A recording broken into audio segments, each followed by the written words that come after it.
जो व्यक्ति बीजेपी में है उसके लिए उस सौभाग्य होता है कि भाई वो नरेंद्र मोदी और अमित शाह उसको व्यक्तिगत रूप से जानते हों, और जो व्यक्ति कांग्रेस में है उसको अपना सौभाग्य मानना चाहिए कि राहुल गांधी जी और प्रियंका गांधी जी उसको व्यक्तिगत रूप से जानते हों कि अगर राहुल गांधी जी मेरे को टिकट नहीं देते 2013 में तो मुझे विधानसभा का टिकट नहीं मिलता। इस बात को सब लोग जानते हैं। तो मुझे टिकट भी मिला, मैं चुनाव भी जीता, तो मैंने विधानसभा के अंदर भी कहा था कि जाजपुर की जनता और राहुल गांधी मेरे भगवान हैं।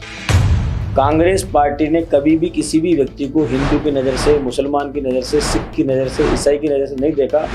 हिंदू, मुस्लिम, सिख, ईसाई आपस में है भाई भाई, यही हमारी विचारधारा है। धीरज गुजर व्यक्तिगत रूप से गाय को माता मानता है और मैं ये मानता हूँ कि गो हत्या पर इस देश में पाबंदी लगनी चाहिए।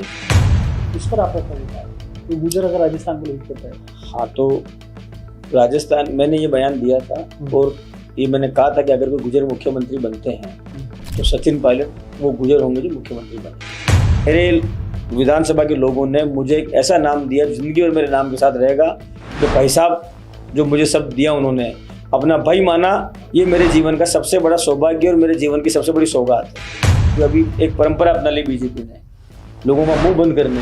आप सोशल मीडिया पर कुछ खिलाफ लिखोगे तुरंत आपके पास नोटिस आ जाएगा, पुलिस आ जाएगी। कांग्रेस के लोगों को छोड़ो, बीजेपी के भी लोग अगर बीजेपी खुला कुछ लिखते हैं थाने के अंदर उनको बुलाया जा रहा है। और आप किसी दिन कहोगे तो मैं आपको उदाहरण दे दूंगा। जब मेरी माता को प्रधान के पद से हटाया, उसके पहले फाइनेंशियल पावर सीज किए पंचायत समिति के खाते के अंदर। उस समय लगभग 18 करोड़ रुपए पड़े हुए थे। फाइनेंशियल पावर सीज किए, मेरी माता जी को निलंबित किया, बीजेपी का बहुमत दे दिया। 17 पंचायत समिति मेंबर हमारी पार्टी के थे। बीजेपी से जुड़े हुए व्यक्ति को प्रधान का पद दिया और फाइनेंशियल पावर उसे खोल दिए।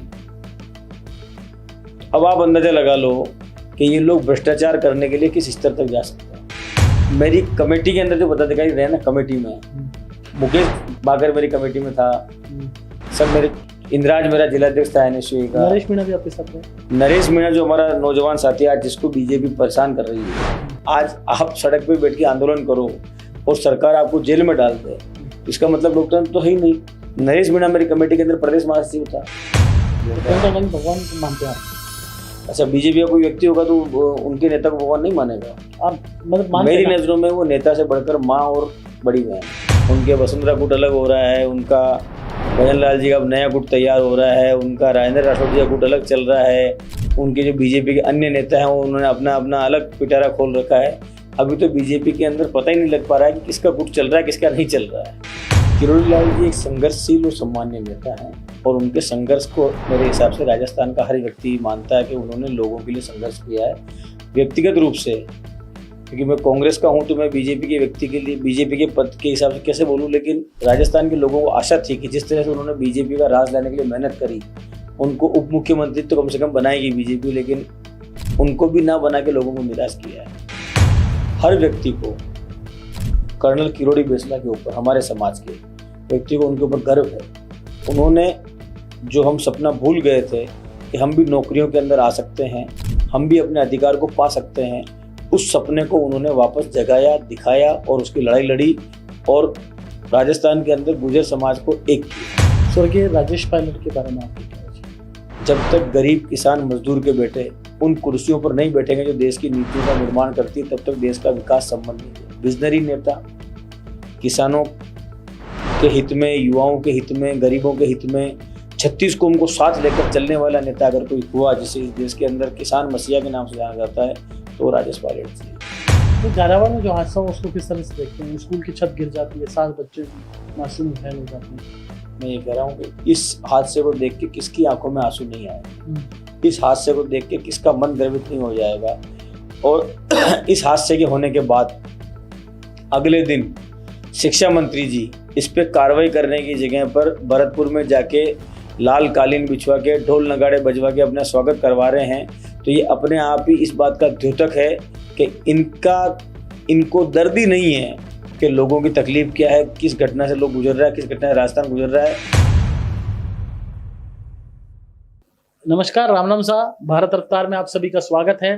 और पॉडकास्ट की सीरीज में हम लगातार आपको विभिन्न चेहरों से रूबरू कराते हैं। आज हमारे साथ जो चेहरा है, वैसे तो आपने मोटा भाई का नाम सुना होगा, तो देश में एक मोटा भाई है, एक राजस्थान में मोटा भाई है, हालांकि वो देश में प्रसिद्ध हैं।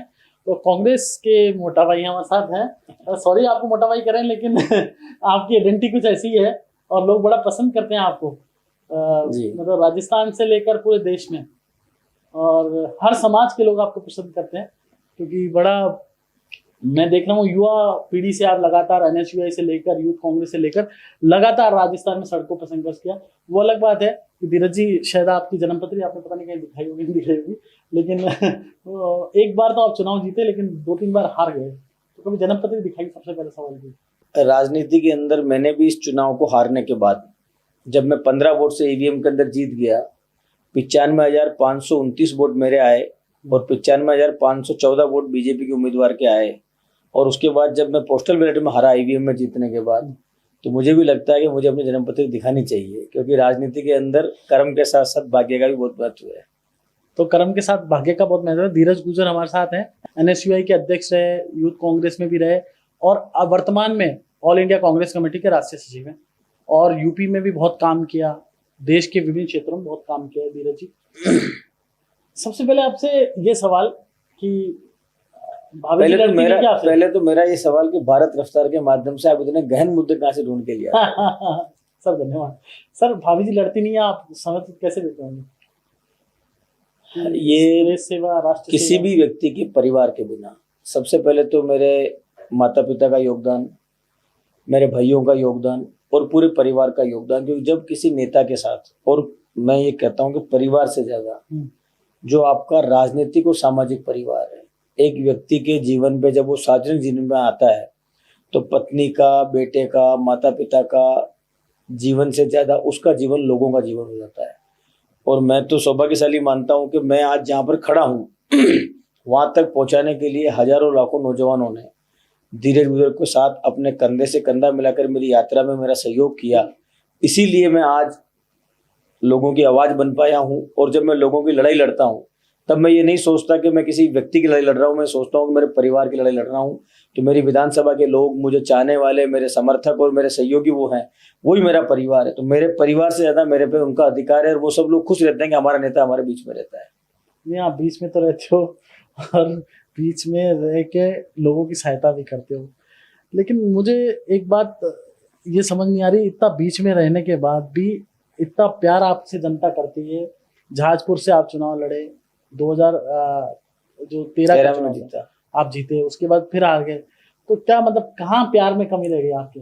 देखिए, पूरे मेवाड़ के अंदर अभी आप जब देखेंगे 2023 के चुनाव का रिजल्ट, पूरे मेवाड़ में कांग्रेस उम्मीदवार के रूप में सबसे ज्यादा वोट मेरे आए। और इसे अनलकी कहेंगे कि लगभग 48% वोट लेने के बाद, मतदान का 48% वोट आप ले लो और उसके बाद भी आप चुनाव हार जाओ, तो मैं ये मानता हूं कि कहीं ना कहीं कोई भाग्य की बात रही होगी। लेकिन मैं शुरू से ये बात मानता आया हूं मेरे जीवन के अंदर कि आप विधायक और सांसद, प्रधान या मंत्री परिस्थिति से बनते हो, पर आप नेता परिश्रम से बनते हो। और धीरज गुजर को इस बात का गर्व है कि धीरज गुजर नेता है, लोगों की आवाज है। क्योंकि राजनीति में आप पद पे हो और कद पे हो तब तो आप कुछ भी काम कर सकते हो, लेकिन आप पद पे ना होके भी लोगों की लड़ाई लड़ो, वो ज्यादा महत्वपूर्ण है। और धीरज गुजर को राजस्थान के लोग ये मानते हैं कि धीरज गुजर हमारे लड़ाई लड़ने वाला नेता है, तो ये मेरे लिए सौभाग्य है। पद और कद का मेरे फर्क नहीं पड़ता। आपको लगता है कि आपको चुनाव हराया गया है, मतलब कोई गड़बड़ी से पोस्टल बैलेट में चुनाव हरा दिया? आजकल राहुल गांधी जी एक बात कह रहे हैं, वोट चोरी, और जाजपुर में पूरी संभावना है वोट चोरी होने की।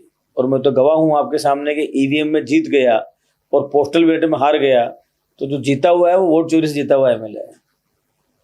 आप मान रहे हैं कि आपके सामने जो गोपीचंद मीणा चुनाव लड़े वो वोट चोरी से जीते हैं?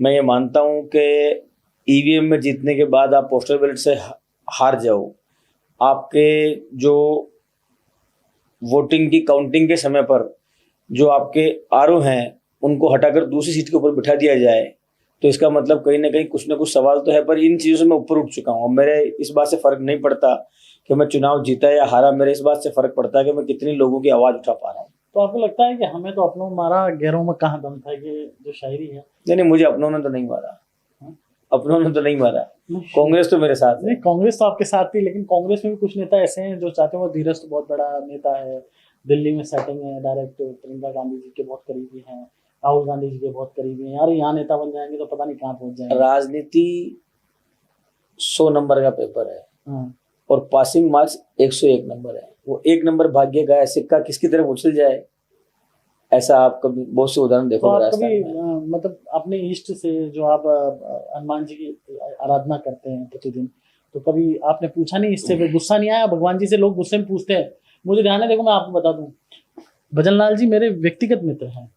भजन लाल जी राज्यसभा सांसद थे मैंने, तो वो एक दिन वो मुझे बता रहे थे कि यार मैंने तो गिरिराज जी से जाके बहुत लड़ा कि आपने गिरिराज जी, और जब सांगने की टिकट मांग रहे थे, जब भी वो कहे मैं आज गिरिराज जी से लड़के आया हूँ, मुझे सांगने की टिकट दिलाना। तो कभी आप भी ऐसे लड़े क्या भगवान जी से कि भगवान जी क्या कर रहे हो मेरे साथ? देखिए, जो ईश्वर में आस्था रखता है ना, वो फिर अपनी आस्था के बारे में अगर वो ये सोच ले कि भगवान ने मुझे ये क्यों नहीं दिया, तो उसकी आस्था खंडित हो जाएगी।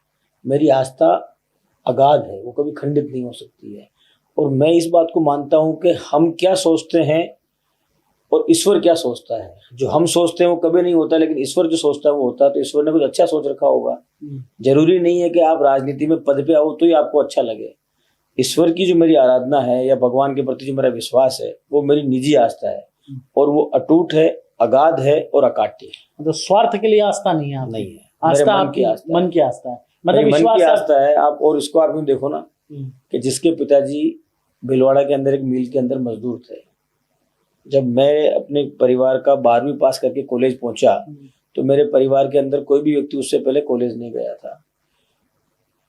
साधारण घर के अंदर जिसमें कोई राजनीति का रह भी नहीं जानता था, उस परिवार से जो दिल्ली से 550 किलोमीटर दूर रहने वाला भिलवाड़ा जिले का लड़का, अगर एनएसयू का अध्यक्ष बनने के बाद, उसके बाद विधायक बनने के बाद, कांग्रेस पार्टी का राष्ट्रीय सचिव बनकर अगर आज दिल्ली में काम कर रहा है, और जो व्यक्ति बीजेपी में है उसके लिए सौभाग्य होता है कि भाई वो नरेंद्र मोदी और अमित शाह उसको व्यक्तिगत रूप से जानते हों, और जो व्यक्ति कांग्रेस में है उसको अपना सौभाग्य मानना चाहिए कि राहुल गांधी जी और प्रियंका गांधी जी उसको व्यक्तिगत रूप से जानते हों। तो मुझ पे इतनी कृपा, इतना स्नेह और राजनीति में इतना आगे बढ़ने का अवसर मुझे मिला, तो मैं इसे ईश्वर की अनुकंपा मानता हूँ। और मैंने विधानसभा के अंदर भी कहा था कि जब मैं चुनाव जीत के आया था, तो मैंने 2-3 बातें कही थी कि भाई अब वो समय चला गया जब जो राजा के घर में जन्म लेता था वो राजा बनता था, अब जो वोटों की पेटी से जन्म लेता है वो राजा बनता है। इसलिए जहाजपुर की जनता, क्योंकि जब मुझे टिकट मिला 2013 के अंदर, तो वो बहुत मुश्किल चीज़ थी, और उस पर मैं सार्वजनिक रूप से कुछ कहना नहीं चाहता, लेकिन क्यों मुश्किल कैसे थी? बहुत मुश्किल थी। अगर राहुल गांधी जी मेरे को टिकट नहीं देते 2013 में, तो मुझे विधानसभा का टिकट नहीं मिलता। इस बात को सब लोग जानते हैं। तो मुझे टिकट भी मिला, मैं चुनाव भी जीता, तो मैंने विधानसभा के अंदर भी ये कहा था कि जाजपुर की जनता और राहुल गांधी मेरे भगवान है। अच्छा, अभी आप कह रहे थे, एक दिन मैंने सुना था कि आप कह रहे सिर भी कटा सकते हैं राहुल गांधी के लिए, प्रियंका गांधी के लिए। इतनी निष्ठा कैसे आई पार्ट आपके अंदर, इतनी, जैसे कि आप भगवान मान रहे हो दोनों? जैसे आपके जीवन में कभी जब आप उनसे मिलेंगे तो आपको इस बात का एहसास होगा कि जो व्यक्ति जिन्होंने अपनी दादी माँ को अपनी आंखों के सामने मरते हुए देखा हो, जिन्होंने अपने पिता को अपने आंखों के सामने देश के लिए शहीद होते हुए देखा हो, और उसके बाद भी कूट कूट के जिनके अंदर मानवता भरी हुई हो, जो व्यक्ति, जैसे प्रियंका जी की बात करता हूं मैं, कि अपने पिता के हत्यारों को, जिनके ऊपर हत्या का आरोप सिद्ध हो गए हो, उनको सजा हो गई हो, और अपने मुंह से कह देना कि हमने उसको माफ कर दिया है, ये किसी इंसान के मन में अगर इंसानियत नहीं हो तो किसी के वश की बात नहीं है। इसलिए मैं कहता हूँ, और सीधी बात भी है, हम सैनिक हैं। किसी भी व्यक्ति को अपने राजनीतिक विचारधारा के प्रति दृढ़ होना चाहिए, और सैनिक का कर्तव्य है कि जो उसको उसका सेनापति आदेश कर दे वो करना है। तो उस बारे में सोचना, जो सोचता है वो सैनिक नहीं होता है। तो आप इतने दृढ़ हैं कि आप पे, मेरे को सूत्रों से जानकारी मिली, आपको बीजेपी के कई ऑफर मिले, उसके बावजूद आप नहीं गए, जबकि पार्टी की राजस्थान में अंतर के लिए थी, कई जगह आपके भी काम रुके होंगे उस सरकार में, कांग्रेस सरकार में भी। देखो, मैं तो ये मानता हूँ कि जिस दिन मुझे बीजेपी ऑफर दे देगी, इसका मतलब मेरी निष्ठा संदेह के घेरे में आ जाएगी।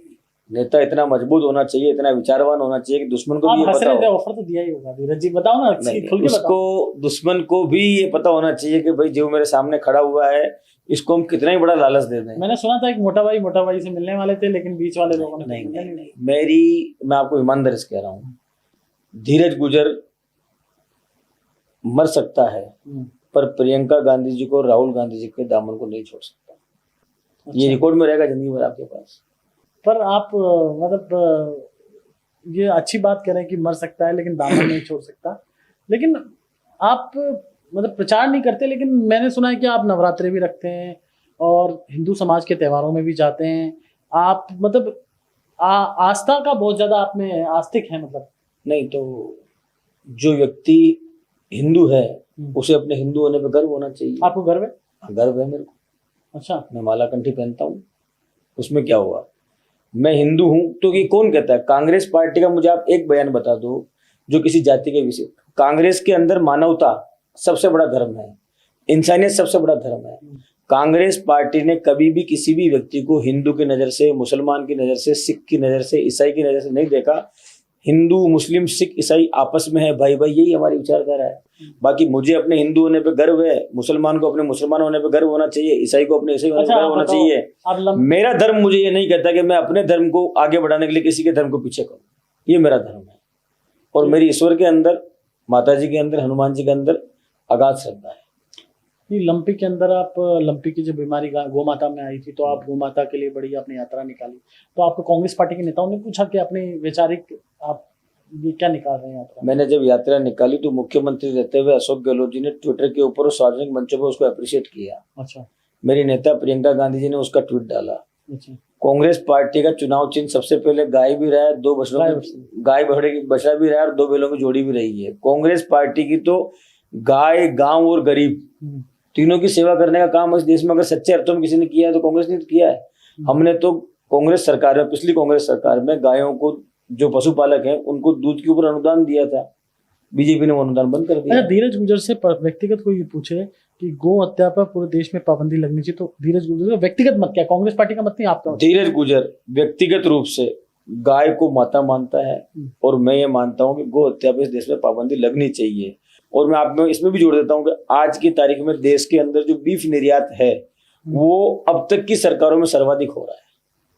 भारत सरकार बीजेपी की है और मैं आपको दावे के साथ कह रहा हूँ, आप रिकॉर्ड उठा के चेक कर लेना कि अब तक की सरकारों में सबसे ज्यादा बीफ का निर्यात जो हो रहा है वो इस सरकार के अंदर हो रहा है। मुझे ध्यान है धीरज जी, आपने भट्टी कांड के दौरान जब भीलवाड़ा में हुआ था, आपकी सरकार थी और आपने कहा था कि फांसी होनी चाहिए उनको, और आपके बहुत जबरदस्त बयान आए थे उस समय जी।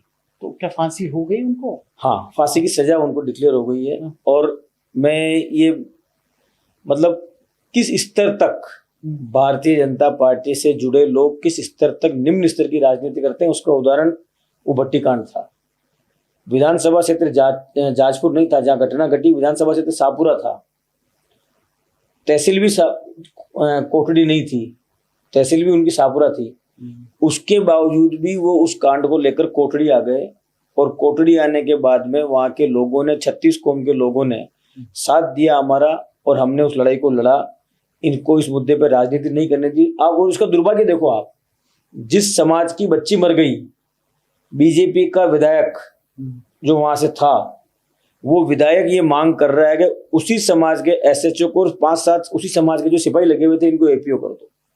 वो उनकी बच्ची को न्याय दिलाने की मंशा और मांग छोटी थी और उनको जगह उन एसएचओ को और सिपाहियों को उसी समाज के संबंधित थे, उनको अपनी राजनीतिक दुर्भावना और प्रताड़ना भी उसके अंदर ढूंढ ली उन्होंने।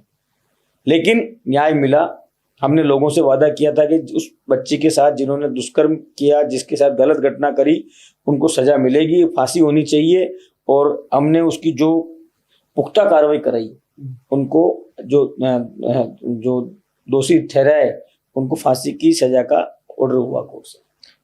बीजेपी जब विपक्ष में थी तो चाहे भट्टी कांड हो, चाहे हिंदुत्व से जुड़े विषय हो, बहुत बीजेपी ने उठाए। क्या आपको लगता है कि अब सरकार आने के बाद वो सब चीजें ठीक हो रही है, मतलब हिंदुत्व पे काम हो रहा है और सब चीजें ठीक हो रही है, मतलब जो भट्टी कांड, महिलाओं पर अत्याचार कम? भीलवाड़ा में तो मैं कह सकता हूँ और खासकर जाजपुर के अंदर मैं कह सकता हूँ कि ये मुद्दों को सुलझाने की जगह मुद्दों को उलझाने का काम करते हैं। वरना वार्ड पंच से लेकर विधायक और विधायक से लेकर प्रधानमंत्री बीजेपी का हो और उसके बाद भी जाजपुर जलता रहे और ये लोग कुछ करें नहीं। भगवान का बेवान, पीताम्बर श्याम का बेवान वहीं जाजपुर में 9 महीने तक मंदिर में रखा रहे और उसके बाद भी सिर्फ लोगों को लड़ाने के लिए, हिंदू मुस्लिम को लड़ाने के लिए, उकसाने के काम करने के लिए, राजनीति करने के लिए जो बीजेपी का विधायक है वो लगा रहे। इससे ज्यादा दुर्भाग्य क्या होगा? ये मुद्दों को सुलझाने के नहीं, उलझाने की राजनीति करता है। लगभग 15 साल मुझे लगता है कि भीलवाड़ा के अंदर जो अलग अलग विधानसभा हैं वहाँ पर बीजेपी के विधायक हैं, लेकिन उसके बाद भी मतलब जो विकास है, वो जो विकास जो होना चाहिए था वो नहीं हो पा रहा। क्या कारण है, क्या लगता है आपको? जब आप लोगों को राहत देने की जगह लोगों को आहत करने का काम शुरू करते हैं, आप लोगों का जेब भरने की जगह, लोगों का पेट भरने की जगह खुद की जेब भरने की राजनीति शुरू करते हैं, जब राजा व्यापारी बन जाए तब प्रजा को परेशानी का सामना करना पड़ता है। हमारा दुर्भाग्य है कि हमारे यहाँ के जो जीते हुए लोग हैं वो व्यापारी बन चुके हैं, व्यापार कर रहे हैं और लोग दुखी हो रहे हैं और चिल्ला रहे हैं। इसके लिए मैं एक बात कहूंगा कि ये कैसे कैसे मंजर सामने आने लगे हैं, नाचते गाते लोग चिल्लाने लगे हैं, बदल दो इस ठहरे हुए पानी को, अब तो कमल के फूल मुरझाने लगे हैं। तो मुझे लोगों ने बताया कि आसिफ से आपका टिकट फाइनल हो गया था, उसके बाद भी आपका जहाजपुर की जनता पर इतना प्यार था कि आप अड़ गए कि जहाजपुर से लूंगा। देखो, मैं जवानी में जहाजपुर आया और मैं मर के जहाजपुर छोड़ूंगा। जहाजपुर के लोग, जहाजपुर कोटड़ी के लोग मेरा परिवार हैं। मैं इन लोगों से अपने माता पिता की तरह स्नेह करता हूँ। मेरे जीवन के अंदर जो मुझे राजनीतिक ताकत, मेरा साथ, मुझे स्नेह, समर्थन, आशीर्वाद यहाँ के लोगों ने दिया, धीरज गुजर जब तक जिंदा रहेगा इन लोगों को अपना परिवार मान के इनकी सेवा करता रहेगा। पायलट का विमान कब उड़ेगा? जब राहुल गांधी जी फैसला करेंगे कि किसके हाथ में चाबी देनी है। कब? फिर भी कब लगता है 2028 में उड़ जाएगा ये फैसला? देखो मैं बताऊं आपको, 2028 में राजस्थान में कांग्रेस की सरकार आ रही है, ये मैं आपको दावे के साथ कह सकता हूँ, और स्पष्ट बहुमत के साथ आ रही है। और उस सरकार के आने के बाद हमारी पार्टी के अंदर हमारे विधायक, क्योंकि हमारी लोकतांत्रिक पार्टी, हमारे यहाँ पर्ची नहीं खुलती है, तो हमारी पार्टी लोकतांत्रिक पार्टी, तो हमारे विधायक फैसला करेंगे, पार्टी की सीनियर लीडरशिप फैसला करेगी किसको जिम्मेदारी देनी है, और पूरी पार्टी एक साथ और एकजुट उस जिम्मेदारी को निभाएगी ताकि राजस्थान के लोगों को न्याय मिल सके। धीरज जी, गुर्जर मुख्यमंत्री बनता है, आपने कहा था कि सचिन पायलट बनता है, इस पर आपका क्या विचार है? तो गुर्जर अगर राजस्थान को लीड करता है?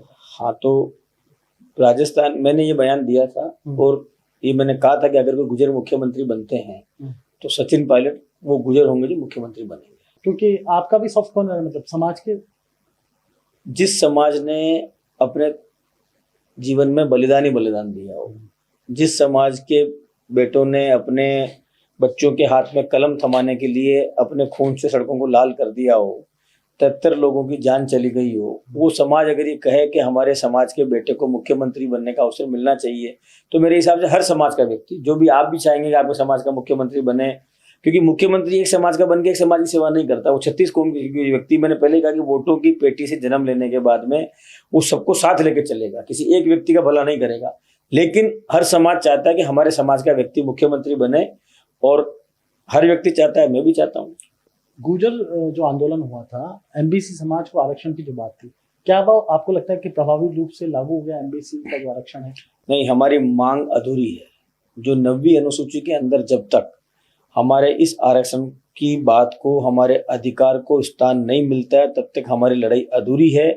और वो समाज जिसने इस देश की एकता और अखंडता के लिए अपना सिर कटाया, वो समाज जिसने देश की आज़ादी की लड़ाई में भाग लिया, तो हमारे गुर्जर समाज को अंग्रेजों ने डिनोटिफाई समाज के अंदर शामिल कर दिया, वो समाज जिसने अपना वैभव खो दिया इस देश के अंदर, वो समाज जो आज चाहता है कि अपने हाथ के अंदर कड़ा भी हो तो कंप्यूटर भी हो, कलम भी हो, वो समाज आज भी हमारे आरक्षण की मांग को लेकर हम लड़ाई लड़ेंगे।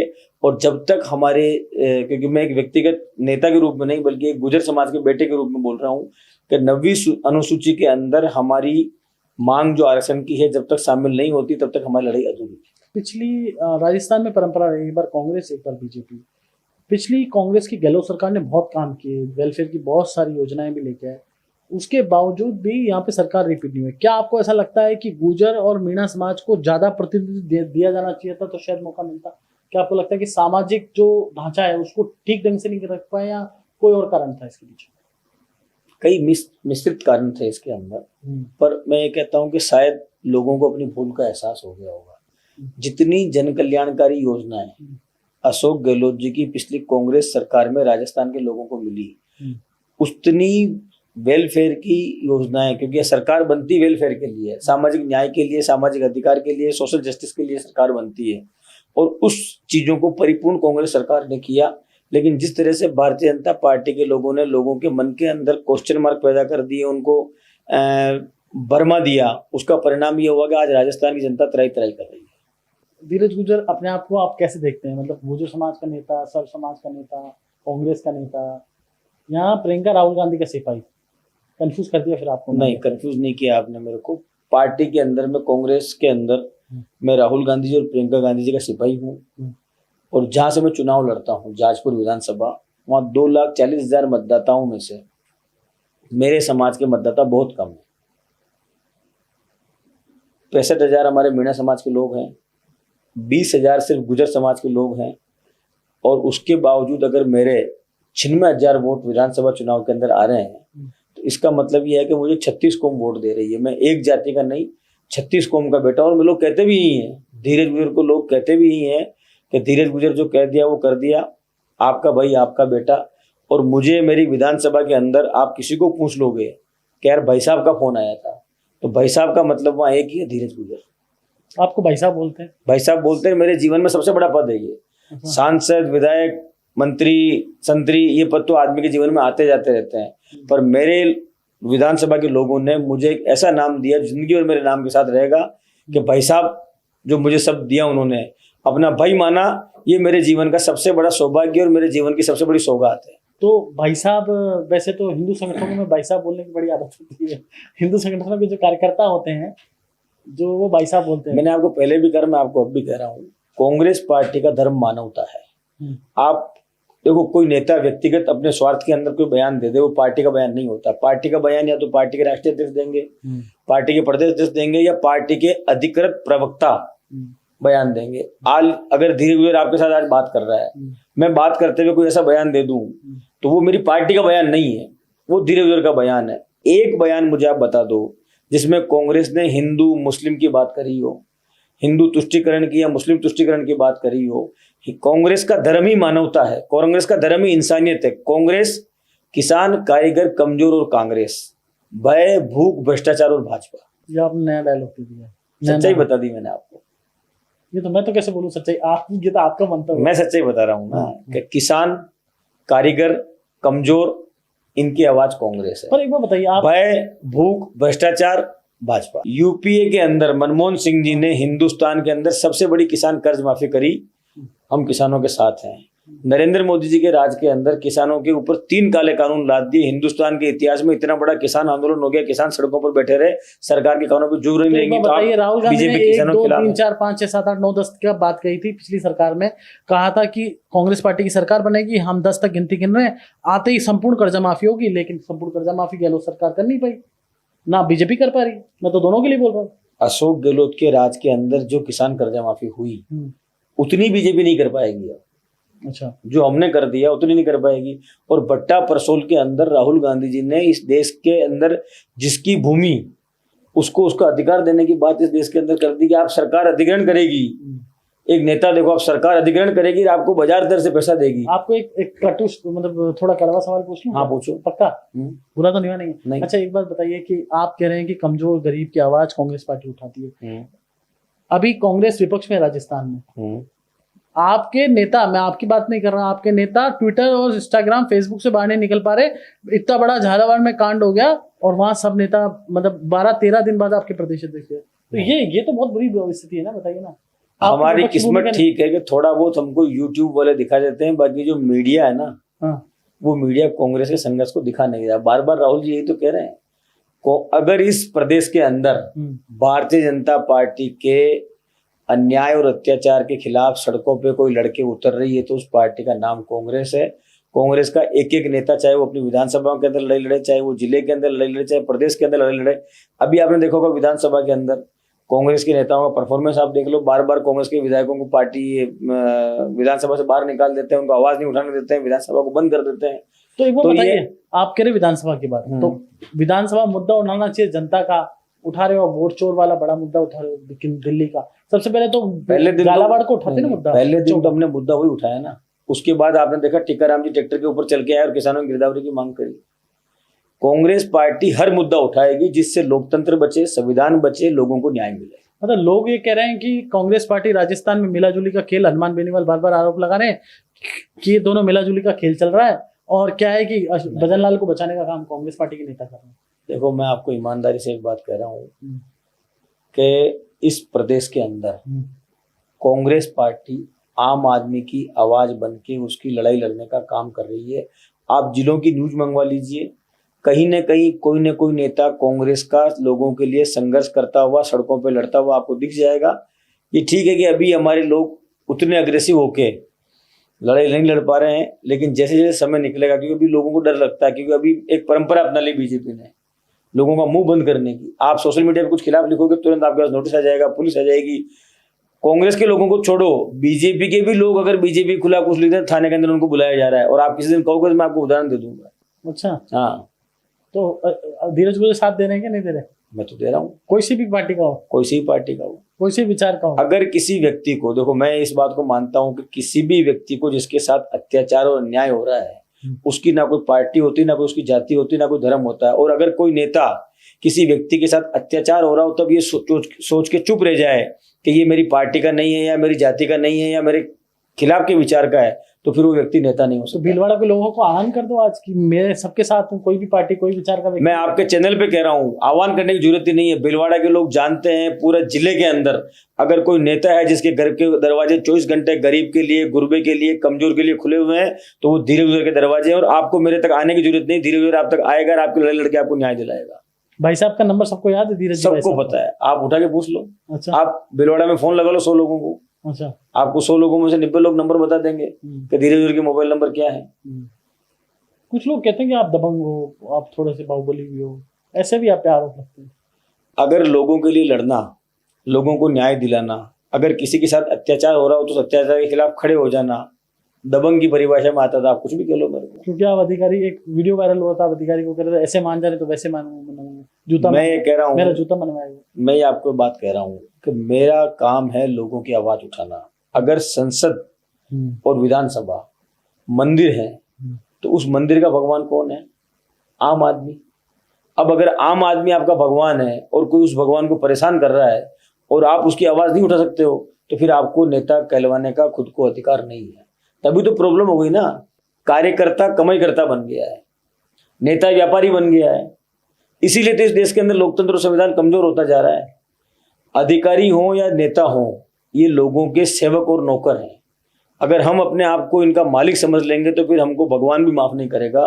मैं 24 घंटे अपने दिमाग के अंदर इस बात को याद रखता हूँ कि धीरज गुजर को लोगों का सेवक बन के, उनका रुखाला बन के, उनका हारी बन के उनकी सेवा करनी है। अच्छा, एक बार आपके प्रदेश अध्यक्ष कह रहे थे मन से कि कांग्रेस के, बीजेपी के लोगों से ज्यादा कांग्रेस के लोगों की चलती है, तो क्या भीलवाड़ा में धीरज गुजर की भी चल रही है? हमको तो लड़ना पड़ रहा है, लड़ना पड़ रहा है, लड़ना पड़ रहा है, लड़ना पड़ रहा है और लड़ते रहेंगे। कब तक? जब तक जान में जान है। आपने, मैंने एक पूछा था आपसे व्यक्तिगत सवाल, आपने जवाब नहीं दिया। मैंने कहा कि आप समय तो परिवार में कम देते होंगे, कभी बच्चा भाभी जी लड़ते हैं क्या?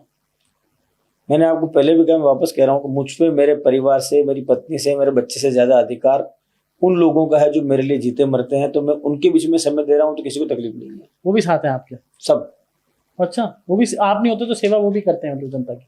मेरी मदर पंचायत समिति की प्रधान थी जाजपुर की। अच्छा। और बीजेपी ने मेरे हारने के तुरंत बाद जो राजस्थान के प्रधान को निलंबित किया, मेरी माँ को, ये कहते हुए निलंबित किया कि पंचायत समिति में, जाजपुर पंचायत समिति में सीता देवी जी गुजर की जो साधारण सभा की बैठकें हैं वो कम हुई।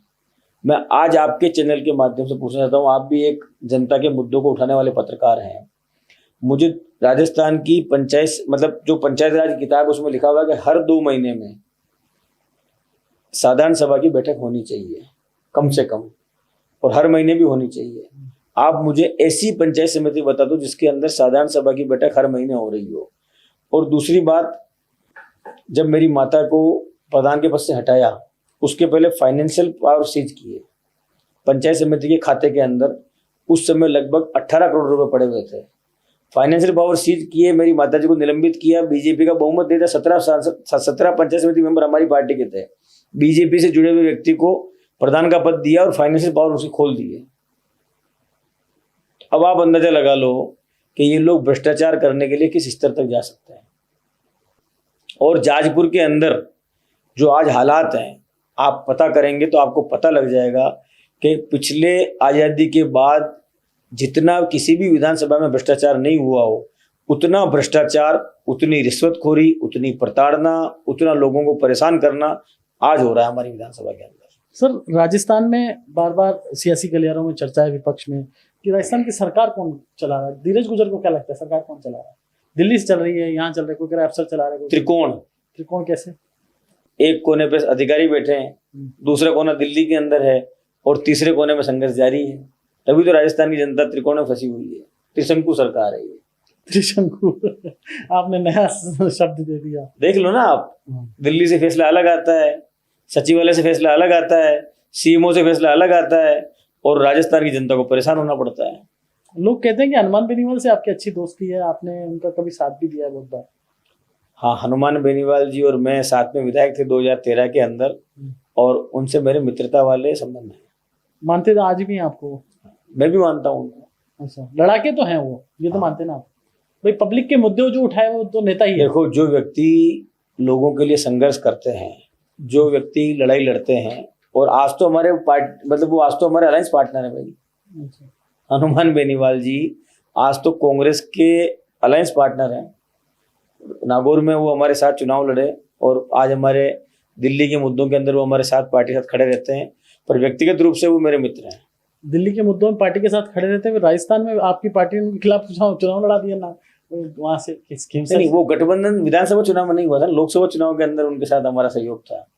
अच्छा। बाकी जो निर्णय करने होते हैं वो पार्टी प्रदेश के लेवल पे करती है और मैं अभी उत्तर प्रदेश देख रहा हूँ तो इसके बारे में मैं कोई जवाब नहीं दे सकता। उत्तर प्रदेश में आप लोगों ने बड़ा संघर्ष किया, प्रियंका जी, क्या कारण है संघर्ष मुकाम तक नहीं पहुंच पा रहा उत्तर? नहीं, आप कैसे नहीं पहुंच पा रहा? पिछले 25 सालों के अंदर कांग्रेस पार्टी ने पहली बार 403 सीटों पर विधानसभा का चुनाव लड़ा। हमारे पास सबसे बड़ा संकट ये था कि लगातार गठबंधन में हम चुनाव लड़ते रहे और वहां पर हमने सीटें अपनी कम से कमतर करते चले गए।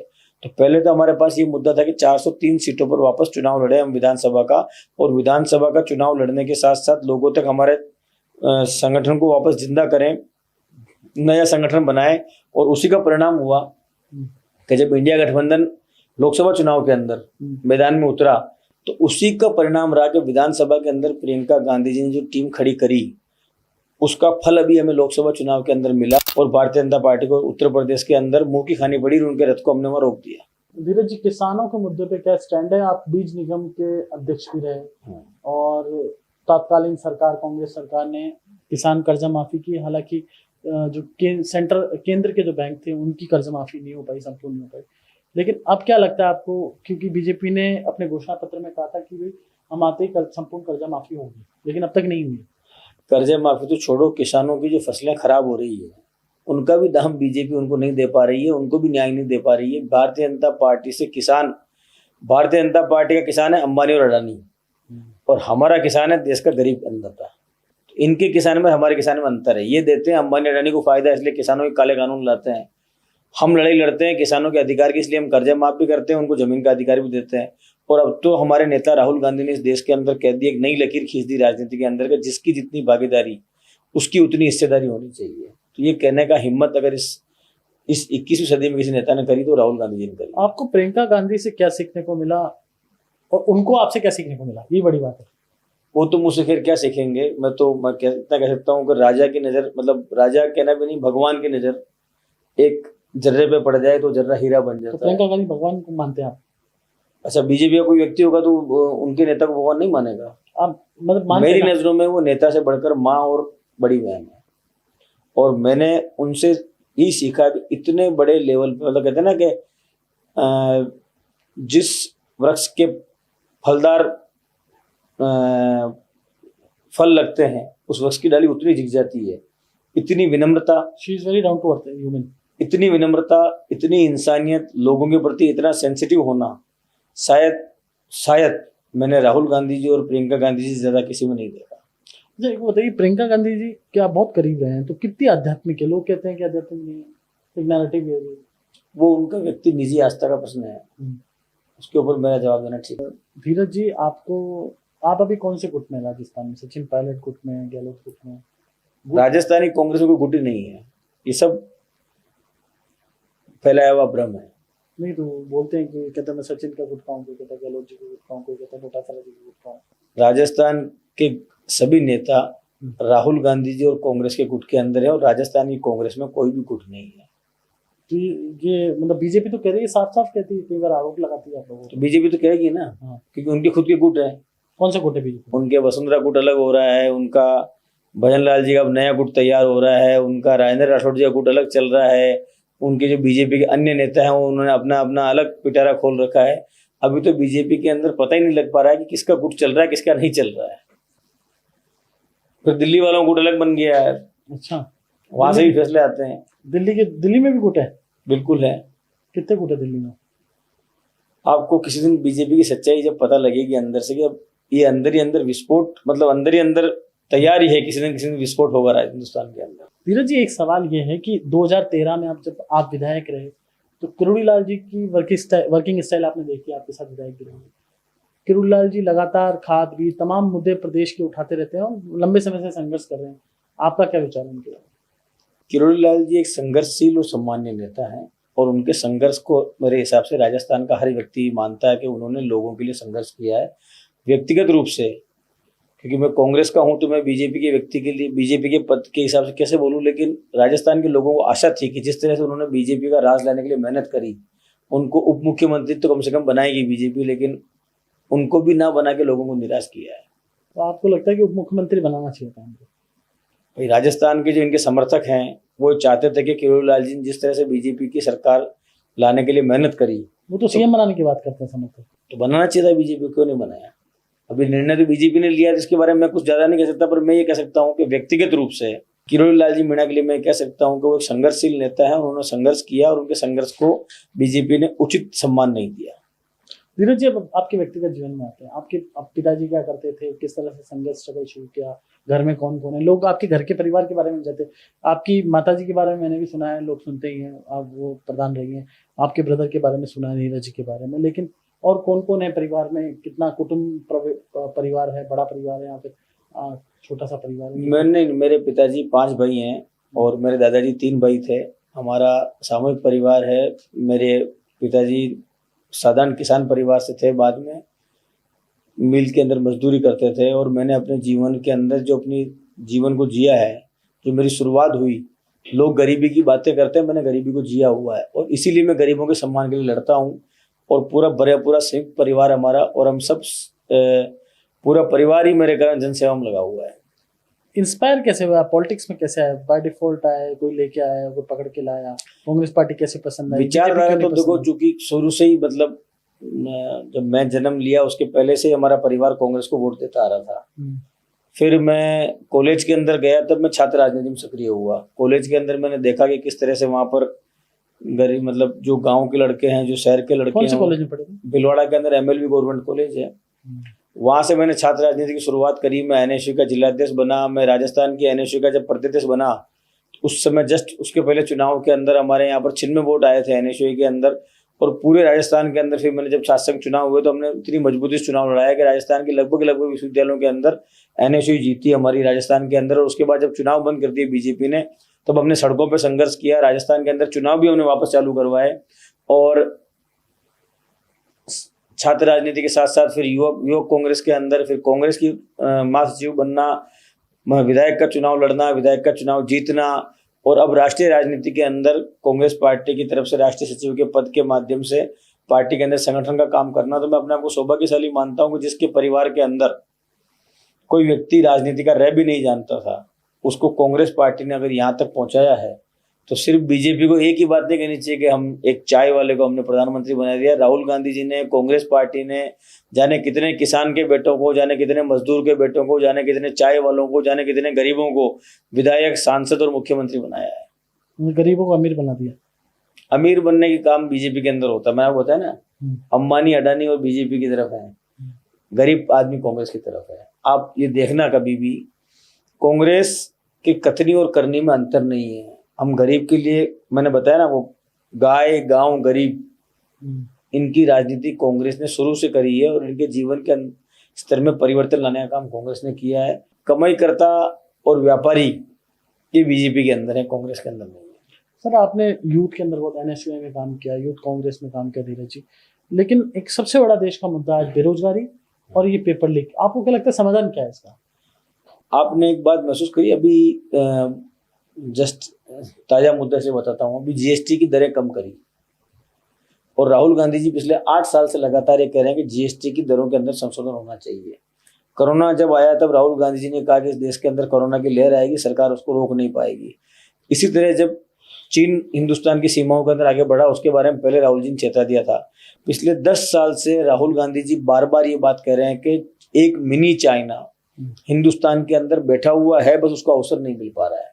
अवसर किस बात का नहीं मिल पा रहा? गरीब व्यक्ति के पास टैलेंट तो है, पर उसके टैलेंट को तराशने का काम सरकार नहीं कर पा रही है। आपने देखा होगा कि जब वो कहीं जाते हैं तो ताले वालों के पास में, चूड़ियों वाले के पास में, बढ़ई गिरी का काम करने वाले व्यक्ति का पास में, जूतों का काम करने वाले व्यक्ति के पास में जाते हैं, उनको स्किल देने की बात वो करते हैं। हिंदुस्तान के अंदर अगर बेरोजगारी को खत्म करना है तो हमारी शिक्षा के अंदर स्किल लाना होगा। किताबी ज्ञान के साथ साथ अगर आपको व्यवहारिक ज्ञान हो जाए, आपको टेक्निकल ज्ञान हो जाए, किस तरह से ये काम मुझे करना है जिस काम के कारण कम लागत में मुझे अधिक मुनाफा मिल जाए, तो आज आपकी बेरोजगारी की समस्या का समाधान हो सकता है। ये विजन अगर किसी के पास है तो वो विजन पहले भी कांग्रेस के पास था। जब राजीव गांधी जी इस देश के अंदर 18 साल के युवा के लिए मतदान का अधिकार लेकर आए, इस देश के अंदर उद्योग धंधे और रोजगार की उन्होंने शुरुआत करी, और वो विजन अगर आज किसी के पास में है तो राहुल गांधी जी के पास में और कांग्रेस के पास में ही है कि इस देश के अंदर बेरोजगारी को जड़ से खत्म कर सकते हैं। अब तो राहुल गांधी की बात कर रहे हैं, लेकिन लोग सवाल ही उठाते हैं धीरज जी कि राहुल गांधी चलिए समस्याओं की बात उठाते हैं, जीएसटी की बात उठाई, लेकिन कभी कभी ट्रंप की भाषा राहुल गांधी बोलते हैं तो लोग सवाल उठाते हैं कि भाई देश के अंदर रह के विदेशी आदमी का समर्थन क्यों कर रहे हैं राहुल गांधी? अच्छा, ट्रंप को देश घुमाने के लिए राहुल गांधी जी लेकर आए, सेना पे सवाल उठा रहे हैं राहुल गांधी। आप देखिए, नहीं, कभी नहीं उठाया। कांग्रेस पार्टी ने देश के अंदर सेना का सर्वोच्च सम्मान करने का काम किया है।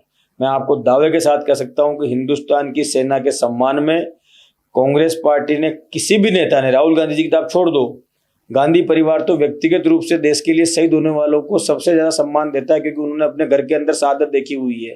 कांग्रेस पार्टी इस देश की सेना पे कभी भी सवाल उठा ही नहीं सकती है, और ऑपरेशन सिंदूर हो या देश के अंदर कभी और कोई सैनिकों का मामला हो, बाहरी आपदा के समय में कांग्रेस ने हरदम सैनिकों का साथ दिया है। हमने तो ये कहा कि ट्रंप, और हमने नहीं कहा, ट्रंप ने यह कहा कि मैंने मोदी को कहा, नरेंद्र मोदी जी को, कि आप युद्ध को रोक दो। नरेंद्र मोदी ने युद्ध को रोक दिया। तो अब इसके बारे में देश का हर व्यक्ति जो देश से प्यार करता है उसके मन में सवाल तो उठेगा, और वो सवाल जरूर पूछेगा। नहीं, मोदी जी ने मना कर दिया कि ट्रंप के कहने पे मैंने फोन भी नहीं मना नहीं किया, आज तक मना नहीं किया। संसद में बोला उन्होंने? नहीं बोला उन्होंने। ट्रंप बार बार बोल रहा है, और वो भाई आप मान लिया अगर कोई मेरा मित्र है, मैं कहूँ कि फला व्यक्ति मेरे मित्र हैं, और वो मित्र मेरे को कहे कि भाई मेरे कहने से इस नई व्यक्ति ने काम किया, वो तो मना, देखिए मैं बता, वो तो साफ साफ वो तो कहेंगे ना। तो ट्रंप ने 21 बार ये बोल दिया अब तक कि मैंने नरेंद्र मोदी जी को कहा कि युद्ध बंद कर दो, उन्होंने मेरी बात मानी और युद्ध को बंद कर दिया। वो तो उन्होंने ट्वीट भी किया, किसको माना? सच वो तो ट्वीट भी किया, लेकिन देश ने देखा, लेकिन मोदी जी ने साफ साफ खुल के नहीं कहा। उन्होंने कभी भी, नरेंद्र मोदी जी ने ये भी कहा कि मैं तो फोन ही नहीं उठाया। नरेंद्र मोदी जी ने खुल के कभी भी इस बात का खंडन किया ही नहीं कि मैंने ट्रंप के कहने पर मैंने युद्धबंदी नहीं करी। अमेरिका जिस तरह से हमारे देश पे टैरिफ लगा रहा है आज, तो क्या कांग्रेस पार्टी का बयान नहीं होना चाहिए अमेरिका के खिलाफ? आपको लगता नहीं है? क्योंकि आप भारत में रहते हैं, भारत की खाते हैं, भारत की बोलते हैं, और भारत माता की जय आप भी बोलते हैं और वो भी बोलते हैं। भारत माता की जय हम ही बोलते हैं। वंदे मातरम हो, इनकलाब जिंदाबाद हो, इस देश में सबसे पहले हमारी पार्टी के लोगों ने बोला है, हमने ही बोला है। देश को आर्थिक आजादी से मुक्त कराने के लिए, अंग्रेजों के पंजों से छुड़वाने के लिए हमारे ही लोगों ने अपने जान के बलि दी है। और मैं आपको आज आपके चैनल पे दावे के साथ कह रहा हूं कि कांग्रेस पार्टी के लिए सबसे पहले देश है, देश की एकता और अखंडता है, देश का सम्मान है। अगर कोई भी व्यक्ति कितना ही ताकतवर क्यों नहीं हो, अगर वो देश के खिलाफ जाएगा तो सबसे पहले उसके सामने कोई खड़े होंगे तो कांग्रेस के सैनिक खड़े होंगे। तो आप खड़े हैं ना, मतलब जीएसटी में अमेरिका के खिलाफ खड़े हैं आप? कांग्रेस पार्टी ने कब कहा कि हम ट्रंप के साथ हैं? ट्रंप के साथ तो नरेंद्र मोदी जी हैं। ट्रंप को अहमदाबाद घुमा रहे हैं और उसको गरीब नहीं ना दी जाए इसलिए पर्दा लगा रहे हैं। कब है मोदी जी ट्रंप के साथ नहीं है? साफ साफ अभी बोल दिया। अरे कैसे आज मेरी बात सुनो, इस देश के अंदर ट्रंप को लाने का काम, ट्रंप को चुनाव जितवाने नरेंद्र मोदी जी गए या राहुल गांधी जी गए? मुझे आप बताओ, एक बार बताइए। नहीं, ट्रंप को चुनाव जितवाने कौन गए? और ट्रंप की चीन के चीन से बहुत अच्छे संबंध कभी नहीं। गांधी परिवार के ट्रंप की जीत के ऊपर मिठाई बांट रहे हैं, मिठाई खिला रहे हैं, जैसे कोई वहां पर बीजेपी की सरकार बन गई हो। वो तो अंतर्राष्ट्रीय राजनीति का हिस्सा है ना, कभी तो कभी फिर आपकी अंतर्राष्ट्रीय राजनीति फेल हो गई, इसका मतलब फेल हो गई। नहीं, वो तो कभी कभी होता है। आपने अपनी मिठाई खाते खाते अपने रिश्ते बनाते बनाते हिंदुस्तान के ऊपर धीरज जी, लगवा ये दिया। तो राजनीति में होता है। सचिन पायलट और गहलोत कभी बहुत अच्छे दोस्त होते थे, अब नहीं है दोस्त, या कभी नहीं थे। अभी तो गए थे दोनों साथ में। सचिन पायलट जी के पिताजी की पुण्यतिथि के ऊपर राजेश पायलट जी जो हमारे देश के एक प्रमुख किसान नेता हैं, उनके पुण्यतिथि प्रेरणा दिवस के ऊपर अशोक गहलोत जी जाकर सचिन पायलट जी उनको बुलाने गए। आज की तारीख में दोनों में कोई गिले शिकवे नहीं है। आपने दूर करा दी क्या? है? आपने दूर करा दी? नहीं, मैंने है ही नहीं ना। अच्छा। मैंने अभी कुछ देर पहले तो कहा था कांग्रेस पार्टी में कोई भी गुट नहीं है। अच्छा। ये सिर्फ बीजेपी का फैलाया हुआ भ्रम है। हम सब एक हैं और हम सब राहुल गांधी जी के पीछे खड़े हैं। कोई गुट नहीं कांग्रेस पार्टी में? कोई गुट नहीं। दावे से कह रहा है कांग्रेस पार्टी का राष्ट्रीय सचिव आपको कह रहा है। अच्छा। कि राजस्थान में कांग्रेस पार्टी में कोई भी गुट नहीं है। आजकल तो यही हो रहा है कि भाई अशोक गहलोत और टीकाराम जूली एक हैं, सचिन पायलट का गुट अलग है। हम सब एक हैं। धीरज गुरु सभी गुटों में समाहित है, मतलब हम सब राहुल गांधी जी में समाहित हैं, कांग्रेस पार्टी में समाहित हैं। धीरज जी, आप घुमा फिरा के वहीं मैं सच्चाई बता रहा हूँ आपको। आपने जवाब नहीं दिया मुझे, घुमा रहे हैं आप बार बार। नहीं, मैं आपको सच बता रहा हूँ। मैं ये कह रहा हूँ कि प्रेरणा दिवस पे अशोक गहलोत जी राजेश पायलट जी के यहाँ पर गए या नहीं गए? हाँ, गए ना। बस अब दूर होगी तलखियां। कोई तलखी थी नहीं। राजनीति में चलती रहती बातें। आप किसके सचिन पायलट को कैसा मानते हैं आप? सचिन पायलट जी यंग हैं, भविष्य के सपनों को लेकर लोगों को साथ लेकर आगे बढ़ रहे राजनीति के अंदर, और एक अच्छे नेता है, एक अच्छे इंसान है। अच्छा, वन लाइन सवाल है थोड़े से। आप कर्नल बेसला को किस तरह से याद करते हैं, किस तरह से देखते हैं? आज कोई भी व्यक्ति, क्योंकि ये समाज का है, तो भी मैं ये जवाब जो दे रहा हूँ समाज के नेता की हैसियत से दे रहा हूँ, समाज के बेटे की हैसियत से दे रहा हूँ। हर व्यक्ति को कर्नल किरोड़ी बेसला के ऊपर, हमारे समाज के व्यक्ति को उनके ऊपर गर्व है। उन्होंने जो हम सपना भूल गए थे कि हम भी नौकरियों के अंदर आ सकते हैं, हम भी अपने अधिकार को पा सकते हैं, उस सपने को उन्होंने वापस जगाया, दिखाया और उसकी लड़ाई लड़ी और राजस्थान के अंदर गुर्जर समाज को एक किया। स्वर्गीय राजेश पायलट के बारे में आपके क्या विचार? जब तक गरीब किसान मजदूर के बेटे उन कुर्सियों पर नहीं बैठेंगे जो देश की नीतियों का निर्माण करती है, तब तक देश का विकास संभव नहीं है। विजनरी नेता, किसानों के हित में, युवाओं के हित में, गरीबों के हित में, 36 कौम को साथ लेकर चलने वाला नेता अगर कोई हुआ, जिसे इस देश के अंदर किसान मसीहा के नाम से जाना जाता है, तो राजेश पायलट जी है। आपके कोई स्मरण है क्या? क्योंकि आप तो लंबे समय से कांग्रेस, यूथ कांग्रेस में। स्मरण है, मैं जब NSU का जिलाध्यक्ष था, हालांकि हम कॉलेज में थे उस समय पर, तब मुझे 2 बार दिल्ली जाने का अवसर मिला और दोनों बार मैं उनसे मिला, और उनका मतलब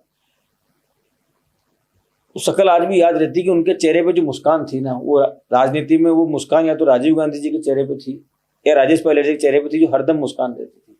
आप जाओ, मिलो, आपको लगेगा कि नेता तो मुझे बहुत प्यार करता है, जानता है, चाहता है। तो बहुत किस्मत वाले व्यक्ति मतलब होंगे जो उनसे मिल पाए, और मैं मतलब बहुत अर्ली एज में चले गए वो, तब मैं जस्ट युवा हुआ ही था, लेकिन उनसे मैं मिल पाया 2 बार और उनका स्नेह था मेरे साथ, इसको मैं स्वीकार करता हूँ। राजेश पायलट, आप जो प्रियंका गांधी से आपका मिलना हुआ है, राहुल गांधी से मिलना हुआ, कैसे हुआ? तो यूथ कांग्रेस के अध्यक्ष से जब मैं NSU का प्रदेश अध्यक्ष था, तब मैं राहुल गांधी जी से पहली बार मिला, और उसके बाद उन्होंने मुझे काम करते हुए देखा, उनका मुझ पर आशीर्वाद रहा। और जब मैं 2014 के चुनाव में पहले अमेठी गया था, राहुल जी के चुनाव के अंदर 2014 के विधानसभा चुनाव, तब मैं MLA था, तब उस समय मैं पहली बार प्रियंका जी से मिला था। तो उसके बाद रेगुलर आपका प्रियंका जी से? हाँ, अब तो 2019 में तो राहुल गांधी जी ने मुझे राष्ट्रीय सचिव बना के प्रियंका गांधी जी के साथ में लगाया ही था, और 5-6 साल जब तक वो यूपी की प्रभारी रही, तब तक हमने उनके नेतृत्व में काम किया। ये मेरे जीवन का सौभाग्य और एक अविस्मरणीय जीवन यात्रा है ये। प्रियंका गांधी के जीवन से आपको क्या सीखने को मिला? मतलब जो आपने बताया कि पहले मैंने बताया ना, विनम्रता, इंसानियत, लोगों के प्रति एक अलग नजरिया, मतलब कि भाई व्यक्ति, मतलब कुछ ऐसी चीजें हैं जो मैं कह नहीं सकता हूँ, पर मैंने उनको देखा है कि एक नेता के रूप में नहीं, बल्कि वो परिवार के रूप में लोगों की समस्याओं को दूर करने का काम करती है। एक नैरेटिव है कि मतलब ये कहा जाता है गांधी परिवार के लोग थोड़े से एरोगेंट हैं, ऐसा कुछ नहीं है? नहीं है, आपको उनसे जरूर मिलना चाहिए।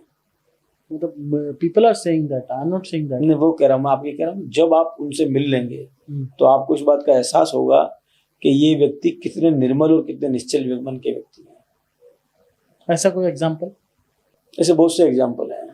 मैंने उनको अपनी आंखों से लोगों को इतनी मदद करते हुए देखा है जो किसी भी व्यक्ति की कल्पना से बाहर की बात होती है, लेकिन उस चीज़ों को मैं कह नहीं सकता।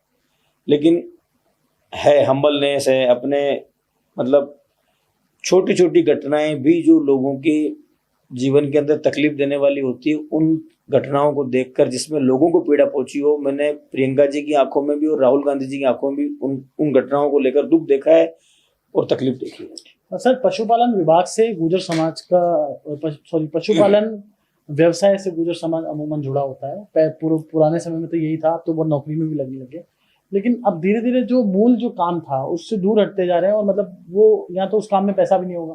क्या लगता है आपको, क्योंकि आपके पास जिम्मेदारी भी रही है अलग अलग?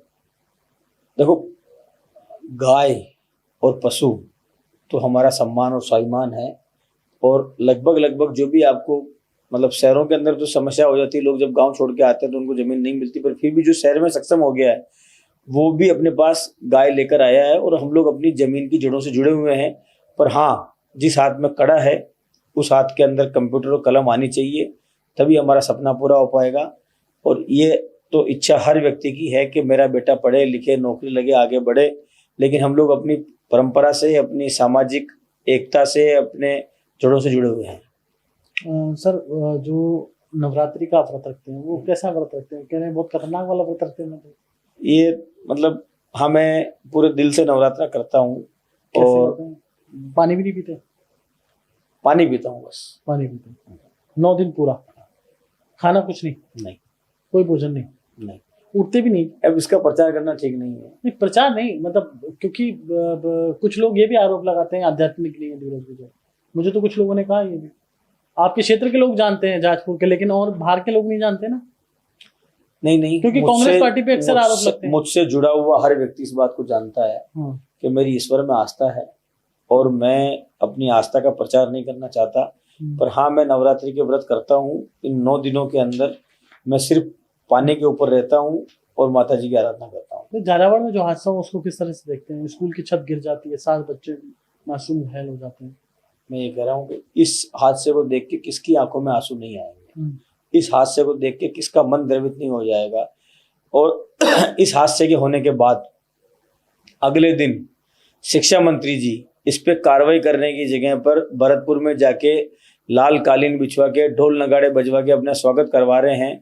तो ये अपने आप ही इस बात का द्योतक है कि इनको दर्द ही नहीं है कि लोगों की तकलीफ क्या है, किस घटना से लोग गुजर रहा है, किस घटना से राजस्थान गुजर रहा है। इंसानियत और मानवता शर्मसार हो गई जब झालावाड़ के अंदर स्कूल की बिल्डिंग गिरी और बच्चे उसमें दब के मर गए, और उनको राहत देने की जगह मंत्री जी अपने स्वागत करा रहे हैं, बीजेपी उसके ऊपर कार्रवाई नहीं कर रही है। इसको राजस्थान के लोग देख रहे हैं और इसको भूलेंगे नहीं। धीरज जी, उत्तर प्रदेश के अंदर अब चुनाव आना है, विधानसभा के अंदर। हाल ही में बिहार में भी आप जाके आए थे, बिहार में यात्रा भी निकल रही है कांग्रेस पार्टी की। पहला सवाल तो बिहार में क्या स्थिति है, और दूसरा सवाल ये कि उत्तर प्रदेश में आपकी क्या प्लानिंग है, किस तरह से विधानसभा चुनाव को लेकर अब से आपने कमर कस ली है? देखिए, बीजेपी बेनकाब हो चुकी है। जिस तरह से वोट चोरी की बात सामने आई, एक एक मकान के अंदर 300 400 मतदाताओं के नाम होना, एक एक विधानसभा के अंदर, लोकसभा के अंदर परिणाम को प्रभावित करने वाली संख्या के अंदर फर्जी मतदाताओं के नाम होना और उनका वोट डल जाना, और इन तथ्यों को सामने लाने के बाद भी बीजेपी इस चीज़ को स्वीकार नहीं कर रही है और चुनाव आयोग के कंधे पे बंदूक रख के बिहार के अंदर 65 लाख मतदाताओं की संख्या कम कर दी जा रही है। और उन मतदाताओं के बारे में जब सुप्रीम कोर्ट ये कह रहा है कि आप नामों को सार्वजनिक करो, आपने किस किस का नाम काटा है, तब उसके बाद आप नामों को सार्वजनिक कर रहे हो, तो चुनाव प्रक्रिया पर सवालिया निशान जो लग गया है ना, उससे लोगों के मन में एक संदेह पैदा हो गया है कि हिंदुस्तान के अंदर फ्री एंड फेयर चुनाव नहीं हो पा रहे हैं। यूपी में आपकी क्या प्लानिंग है? क्योंकि मायावती तो अब धीरे धीरे समाप्त हो चुकी है और समाजवादी पार्टी फिर भी देखिए, उत्तर प्रदेश के अंदर इंडिया गठबंधन, कांग्रेस पार्टी, समाजवादी पार्टी और हमारे गठबंधन के अन्य साथी मिलकर आज की तारीख में हम सब लोग साथ में प्रदेश के अंदर तैयारी कर रहे हैं। और इंडिया गठबंधन, मेरे को विश्वास है कि उत्तर प्रदेश के अंदर सरकार बनाएगा। एक अंतिम सवाल सर, राजस्थान के वागड़ इलाके में बाप पार्टी का प्रभाव लगातार बढ़ता जा रहा है। पहले कांग्रेस के वोटर थे जो आदिवासी थे, अब लगातार उधर गिर रहे। उसके लेकर क्या प्लानिंग आपको लगती है राष्ट्रीय सचिव होने की? मेवाड़ हो, वागड़ हो, मारवाड़ हो, जयपुर हो, शेखावटी हो, राजस्थान की जनता मन बना चुकी है कि अब की बार कांग्रेस 150 पार, 150 सीटों के साथ हम लोग राजस्थान में बहुमत में आएंगे। तो भजन लाल जी को कैसे देखते हैं, कैसे मुख्यमंत्री? मेरा उनसे कोई व्यक्तिगत परिचय नहीं है। मतलब मुख्यमंत्री कैसे, कैसा शासन चल रहा है आज की तारीख में बीजेपी का शासन कहाँ चल रहा है? मैंने बताया था कि बीजेपी का शासन कौन चला रहा है पता ही नहीं है अब तक। तो शासन चल ही नहीं रहा, मतलब कहाँ चल रहा है बताओ मुझे आप। मुख्यमंत्री जी तक सच्चाई कहाँ पहुंच रही है कि उनके विधायक नीचे कितनी लूट कर रहे हैं, लोगों को कितना परेशान कर रहे हैं। जहाजपुर में लूट हो रही है मतलब? हाँ, क्या प्रूफ है आपके पास? लोगों से पूछो आप, जहाजपुर में जाके वहाँ के सरपंचों से पूछो आप, वहाँ किस तरह से वहाँ सरेआम बजरी का व्यापार हो रहा है, किस तरह से वहाँ बनास नदी जो हमारी जीवनदायिनी रेखा है, किस तरह से उसको बिल्कुल खोखली कर दी जा रही है, किस तरह वहाँ आज हालात ऐसे हो चुके हैं कि वहाँ का व्यक्ति कंठ तक भरा हुआ है। तो ये थे हमारे साथ धीरज गुर्जर, जिन्होंने खास बातचीत की। इसी तरह से आपको विभिन्न मुद्दों से, विभिन्न लोगों से परिचय कराते हैं। नमस्कार। नमस्कार।